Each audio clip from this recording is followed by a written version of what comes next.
يا الله يا رحمن يا رحيم يا كريم يا الله يا رحمن يا رحيم. إن الحمد لله نحمده ونستعينه ونستغفره ونعوذ بالله من شرور أنفسنا ومن سيئات أعمالنا. من يهده الله فلا مضل له ومن يضلل فلا هادي له. وأشهد أن لا إله إلا الله وأشهد أن محمدا عبده ورسوله. أما بعد فإن خير الحديث كتاب الله وخير الهدي هدي محمد صلى الله عليه وسلم وشر الأمور محدثاتها وكل محدثة بدعة وكل بدعة ضلالة وكل ضلالة في النار. أعوذ بالله من الشيطان الرجيم. بسم الله الرحمن الرحيم. يا أيها الذين آمنوا اتقوا الله حق تقاته ولا تموتن إلا وأنتم مسلمون. يا أيها الناس اتقوا ربكم الذي خلقكم من نفس واحدة وخلق منها زوجها وبث منهما رجالا كثيرا ونساء واتقوا الله الذي تساءلون به والأرحام إن الله كان عليكم رقيبا. يا أيها الذين آمنوا اتقوا الله وقولوا قولا سديدا يصلح لكم أعمالكم ويغفر لكم ذنوبكم ومن يطع الله ورسوله فقد فاز فوزا عظيما. ہر قسم کی حمد و ثنا اللہ وحدہ لا شریک کے لیے. سبحان اللہ و بحمدہ سبحان اللہ العظیم. اور درود و سلام نازل ہوں اللہ کے آخری نبی جناب محمد الرسول اللہ صلی اللہ علیہ وسلم پر. اللہم صلی علی محمد وعلی آل محمد كما صليت على إبراهيم وعلى آل إبراهيم إنك حميد مجيد. اللهم بارك على محمد وعلى آل محمد كما باركت على إبراهيم وعلى آل إبراهيم إنك حميد مجيد. محترم حضرات، موجودہ حالات کا سب کو علم ہے. اخبارات کے ذریعہ اور نشریات کے ذریعہ وقف بل کے حوالے سے گفتگو چل رہی. مسلم پرسنل لا بورڈ کی جانب سے سبھی ہندوستانیوں کو جمعہ کے دن یہ پیغام دینے کا حکم دیا گیا کہ وقف کیا چیز ہے، اس کی شرعی کیا حیثیت ہے، اور جو بل آیا ہے اس کی حقیقت کیا ہے، اس پر گفتگو کرنی. جمعیت اہل حدیث گلبرگہ نے بھی اس بات کا حکم دیا کہ مسلم پرسنل لا بورڈ کے احکامات کی روشنی میں وقف کے حوالے سے جو کچھ کیا جا سکتا ہے وہ کیا جائے گا. تو فی الفور خطبہ جمعہ اس موضوع پر دیا جائے. تو کچھ باتیں انشاءاللہ میں آپ کے سامنے رکھنے کی کوشش کروں گا. اللہ تعالی ہم سب کو بات سننے، سمجھنے اور عمل کرنے کی سعادت نصیب فرمائے. میں جو گفتگو آپ کے سامنے کروں گا اس کے اندر 2-4 بنیادی باتیں ہوں. پہلی بات یہ کہ وقف ہے کیا چیز. دوسری بات قرآن و حدیث میں وقف کی کیا حیثیت. اللہ کے نبی صلی اللہ علیہ وسلم کے دور میں کس طرح جائیدادیں وقف کی جاتی رہیں اور ہندوستان میں مسلم حکمرانوں نے اور مسلمانوں نے کس طرح وقف میں حصہ لیا اور مختلف زمانوں میں وقف کی جائیدادوں کے حوالے سے چھیڑ چھاڑ کیسے کی گئی اور موجودہ بل میں حکومت مسلمانوں سے کیا چاہتی ہے اور جو کچھ کہا جا رہا ہے اس کی حقیقت کیا ہے اور پس پردہ کیا ہے. یہ کچھ باتیں ہیں جن کو انشاءاللہ میں آپ کے سامنے رکھنے کی کوشش کروں. وقف کی تعریف کرتے ہوئے اہل علم نے کچھ باتوں کو بیان فرمایا. وقف کہتے ہیں کسی آدمی کا اپنی جائیداد کو اللہ کی ملکیت میں دے دینا یا ملکیت کو اپنے پاس رکھنا اور اس سے جو منافع حاصل ہونے والا ہے اس منافع کو اللہ تعالی کے بندوں کی خدمت کے لیے خاص کر دیا جائے.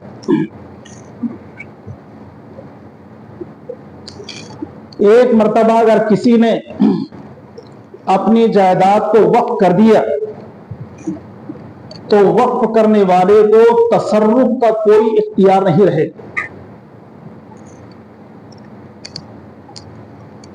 وقف کرنے والا کسی حرام کام کے لیے وقف نہیں کرے گا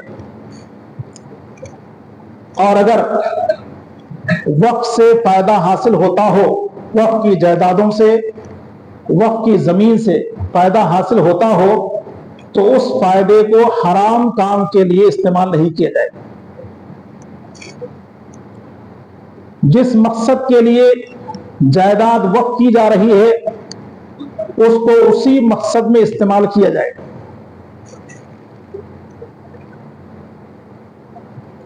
وقف کی جائیداد اس کی 2 صورتیں ہیں، ایک خاص ہے اور ایک عام ہے. خاص کا مطلب یہ ہے کہ اللہ رب العالمین کی عبادت اور بندگی کے لیے کوئی جگہ خاص کر دی گئی تو وہاں صرف اللہ تعالی کی عبادت اور بندگی ہی ہوگی. کوئی زمین، کوئی جائیداد وقف کر دی گئی اور اس کا مقصد یہ ہے کہ اس وقف سے اللہ کے بندوں کی خدمت کی جائے گی، یتیموں کی کفالت کی جائے گی، کمزوروں کی مدد کی جائے گی، غریبوں کے مسائل کو حل کیا جائے گا. تو جس مقصد کے لیے وہ جائیداد دی گئی ہے اسی مقصد کے لیے اس کو استعمال کیا جائے. وقف کا مقصد کیا ہے اور وقف بورڈ اس کا کام کیا ہے؟ وقف کی حفاظت کے لیے جو تنظیم ہوتی ہے اس تنظیم کا کام یہ ہے کہ جو جائیداد وقف کر دی گئی ہے اس کی حفاظت کرنا اور ان جائیدادوں سے جو کچھ منافع حاصل ہو رہا ہے اس منافع کو وہاں پر خرچ کرے جہاں پر خرچ کرنے کا حکم دیا گیا. یعنی قبرستان، اسکول، مکاتب، مسافر خانے، غریبوں، بیواؤں، یتیموں، مسکینوں پر مال کو خرچ کرنا، یہ ساری چیزیں اس میں شامل ہیں. اس مختصر سی تعریف کے بعد دینی اعتبار سے وقت کی کیا حیثیت ہے، قرآن کریم سے اور اللہ کے نبی صلی اللہ علیہ وسلم کے ارشادات سے ہمیں واضح طور پر وقت کے نام سے زیادہ تعلیم نہیں ملے گی۔ البتہ اشارے دے دیے گئے، ان اشاروں سے بات کو سمجھا جا سکتا ہے۔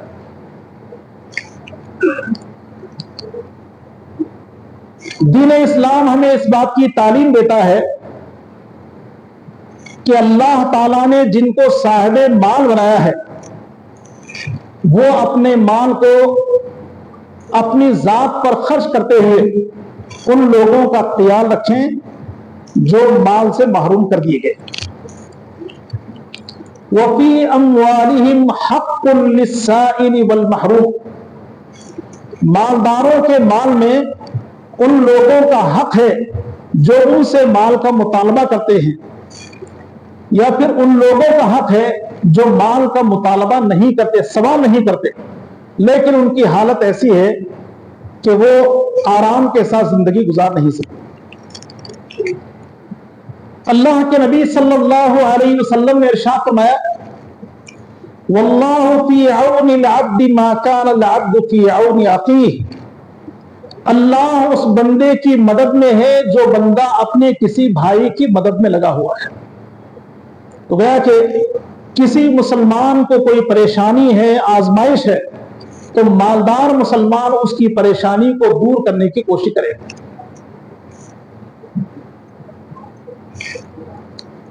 اللہ رب العالمین نے قرآن کریم میں ارشاد فرمایا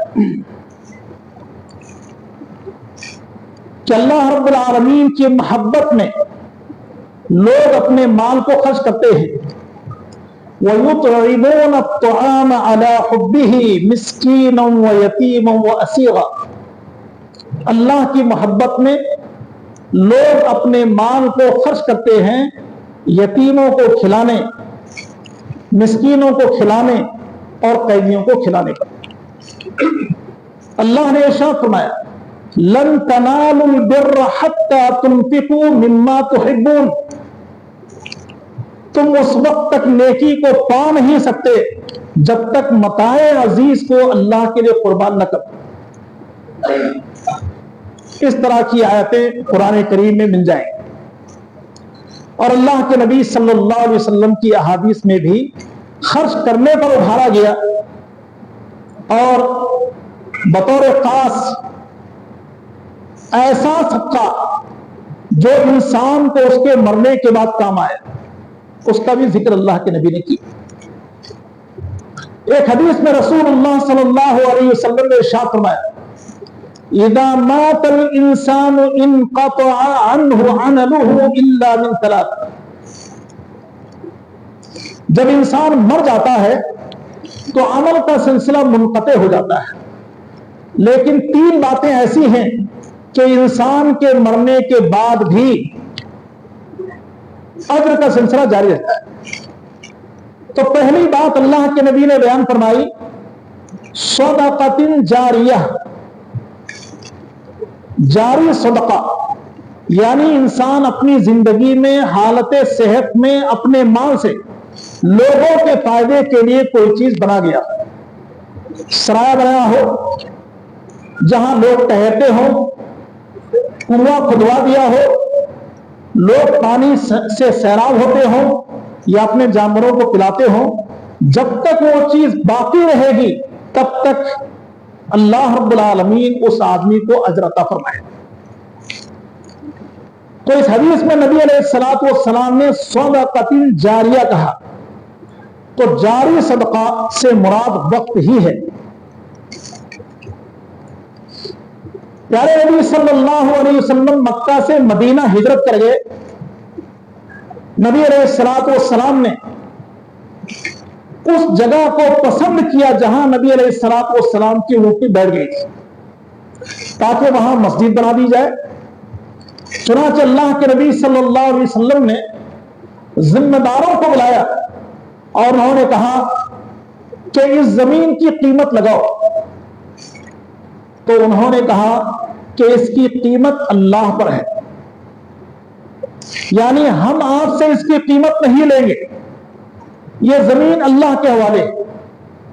گویا کہ مدینہ والوں نے مسجد نبوی کے لیے زمین دے دی اللہ کے لیے، یہ وقف ہے اللہ کی عبادت کے لیے۔ مسجد نبوی سے پہلے جو مسجدیں تعمیر ہوئی، مسجد حرام ہو، مسجد اقصی ہو، یہ مسجدیں بھی مخصوص جگہ پر ہیں اور اللہ کے لیے وقف ہیں۔ عمر رضی اللہ تعالیٰ عنہ کو خیبر کا حصہ ملا اور بہت ہی فائدہ مند حصہ ملا، تو اللہ کے نبی صلی اللہ علیہ وسلم کی خدمت میں انہوں نے کہا کہ اللہ کے نبی، یہ خیبر کی پٹی جو مجھے ملی ہے، جو زمین مجھے ملی ہے، بہترین زمین ہے، تو میں چاہتا ہوں کہ اس زمین سے فائدہ اٹھایا جائے، یعنی غریبوں میں تقسیم کر دیا جائے تاکہ نیکی مل جائے۔ تو اللہ کے نبی صلی اللہ علیہ وسلم نے بیان فرمایا کہ تم زمین کی جو ملکیت ہے اس کو اپنے پاس رکھو، باقی اس سے ہونے والا جو فائدہ ہے اس کو تم اللہ کے بندوں میں استعمال کرو۔ چنانچہ عمر رضی اللہ تعالیٰ عنہ نے اس کی ملکیت کو اپنے پاس رکھا اور جو کچھ حاصل ہونا تھا اس کو انہوں نے اللہ کے بندوں کے لیے خاص کر دیا۔ تو غریبوں میں، مسافروں میں، اللہ کی راہ میں وہ مال خرچ کیا جاتا رہا۔ صحابہ اکرام رضوان اللہ علیہ اجمعین سے بے شمار مثالیں ملتی ہیں کہ انہوں نے اللہ کے لیے کچھ زمینوں کو اور کچھ چیزوں کو وقف کر دیا جس سے اللہ رب العالمین کی مخلوق فائدہ اٹھاتی رہی۔ تو دو مثالیں میں نے آپ کے سامنے دیا۔ پیارے نبی صلی اللہ علیہ وسلم کے لیے مسجد نبوی کی تعمیر کے موقع پر زمین اللہ کے نام پر دے دی گئی، اور عمر رضی اللہ تعالیٰ عنہ نے خیبر کی زمین کا تذکرہ جب نبی علیہ الصلوۃ والسلام کے سامنے کیا تو اللہ کے نبی نے بیان فرمایا کہ اس کی ملکیت کو تم اپنے پاس رکھو، حاصل ہونے والے فائدے کو اللہ کی مخلوق کے لیے صرف کرو۔ تو معلوم یہ ہوتا ہے کہ دین اسلام انسانیت کی بھلائی اور خیر خواہی چاہتا ہے، اور پھر مسلمانوں کو اس بات پر ابھارتا ہے کہ تم اگر نیکی چاہتے ہو، اللہ رب العالمین کی جنت اور اس کی رضوان چاہتے ہو، تو اللہ کے بندوں کی خدمت کرو۔ اب خدمت کی صورت کیا ہو سکتی ہے؟ وقتی طور پر ان کا تعاون کر سکتے ہو تو تعاون کرو، اور اگر اللہ تعالیٰ نے تمہیں خوشحال بنا رکھا ہے تو ہمیشہ کے لیے کوئی ایسی جائیداد وقف کر دو جس سے اللہ تعالیٰ کی مخلوق فائدہ اٹھا سکے۔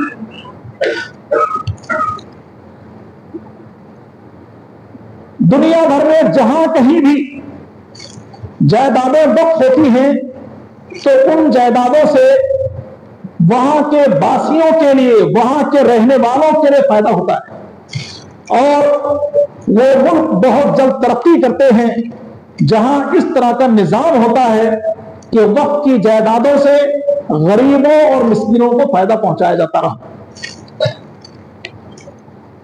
ہمارے ملک ہندوستان میں اسلام کی تاریخ بہت پرانی ہے،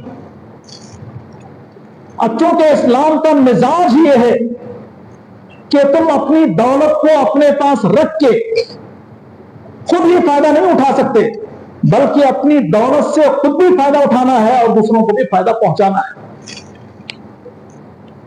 تو یہاں ہندوستان کے اندر اسلام عمر رضی اللہ تعالیٰ عنہ کے دور خلافت ہی میں آ گیا تھا، پھر بعد میں تعداد بڑھتی رہی، اور پھر یہاں مساجد بھی تعمیر ہوئے، اسلامی حکومتیں بھی آئیں، اور بڑی تعداد میں وقف کا ایک سلسلہ بھی جاری رہا۔ تاریخی لحاظ سے یہ کہا جاتا ہے کہ محمد غوری نے سب سے پہلے وقف کی ایک جائیداد خاص کر دی تھی، وقف کے لیے جائیداد خاص کر دیا تھا۔ ہو سکتا ہے کہ پہلے لوگوں نے بھی دیا ہو، بعد میں بھی دیا ہو، ایک تاریخ کی روایت ہے کہ وقت میں پہل محمد غوری نے کیا تھا درجے کے۔ یہاں اسلام کی ایک تاریخ ہے، اور بہت عرصہ پہلے ہی